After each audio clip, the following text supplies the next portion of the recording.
Hey, this week we're going to look at a book. Oh, it's okay. Don't panic. Don't panic. It's a... That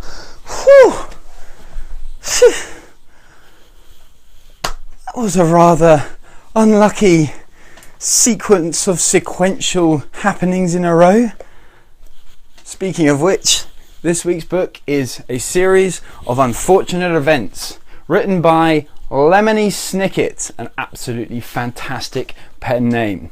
First of all, let's have a look at the plot, and then I'll let you know what I thought.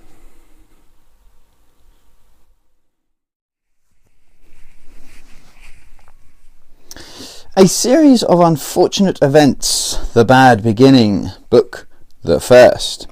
This is a story about the Baudelaire family and their children, Violet, who is the eldest and is a bit of a tinkerer. She likes to make things, she likes to invent things, and her younger brother Klaus, who is, well, he likes to think he's very intelligent, he loves to read books, and their younger sibling Sonny, who likes to bite things.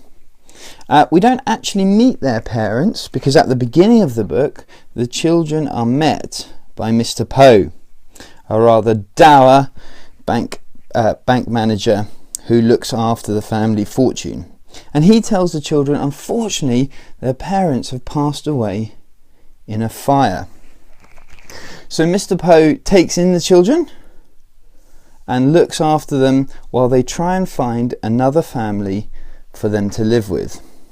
So they have to search long and hard because the children don't actually have that many close relatives. Eventually Mr. Poe finds a distant relative called Count Olaf, who, just by his name you can tell, might be something a little bit strange about him. So Mr. Poe takes the children to Count Olaf's house, which is rather run down and a bit dirty, to live with the Count. Now the Count is a tall, thin man, an actor, with something raw, with a hint of sort of nastiness about him. Mr. Poe leaves the children in his charge, and it turns out Count Olaf isn't particularly nice to them. He makes them do all the chores, sleep in one bed, and expects so much of them. He then starts to think about how he can get his hands on the children's inheritance. And that's where the story takes off, and the children go through a series of unfortunate events. And that is the plot. A series of unfortunate events. Straight away, I liked it. It's a good fun read, I'd say that. And fun in the way that, not to do with this sort of fun world, because actually the world that the story takes place in is quite dark and dour.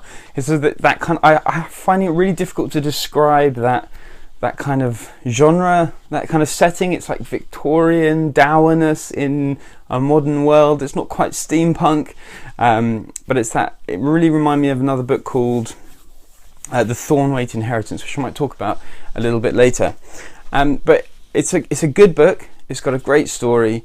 It's really well written, and the humour in it, I really appreciated the humour in this book, which is really good fun. The author, Lemony Snicket, well, his pen name, Lemony Snicket, it really sort of eases the humour really well, sort of with a dark twist as well. It verges almost on sort of black humour, I suppose, at points.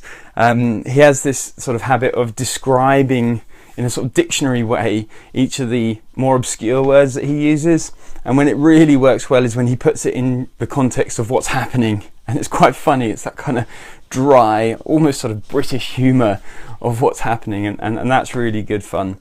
The characters themselves, the three children are the three children. They're quite good fun.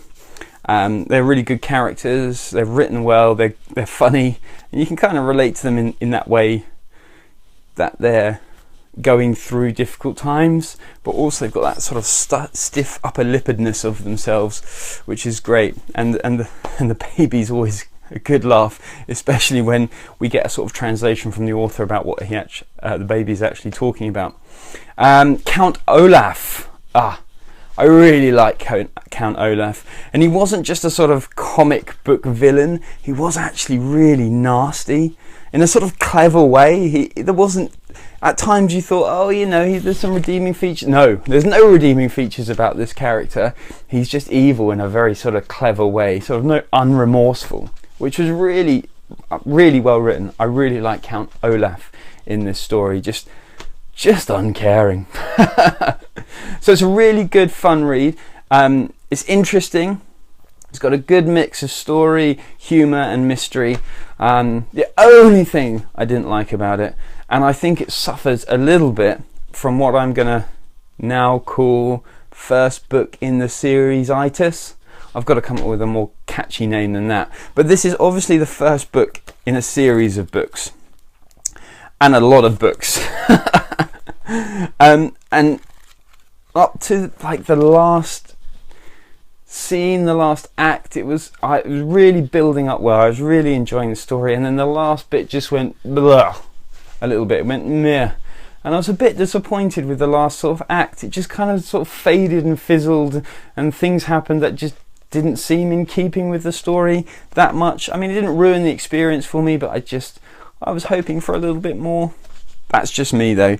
That's just me. And maybe it was just because it was setting itself up for the rest of the series. And that, I don't know, that's starting to annoy me about these series of books, is that you read the first one and it's basically the prologue to the rest of the series. But apart from that, and it is a minor quibble there with my slight dislike of the ending, which seemed at odds with the great storytelling that had happened up to that point. But I would go and read it. It's not particularly long. It's good fun. It keeps you going. It keeps you interested. And if you're looking for a humorous book with good storytelling, set in a very sort of dour world, then I would go and make a series of unfortunate events your next page. It feels a lot, as I mentioned before, like a book called The Thornweight Inheritance, which is a very different story, but it feels like that kind of dark, almost black world, black humour. That's also a very good read, maybe slightly for an older audience, but still a fantastic read. So I'd recommend this. You're looking maybe year 4 upwards for this book, and you know, all the way up to adulthood I would go with this. So good read. Make sure you have a look at a series of unfortunate events. So until next time, have fun reading.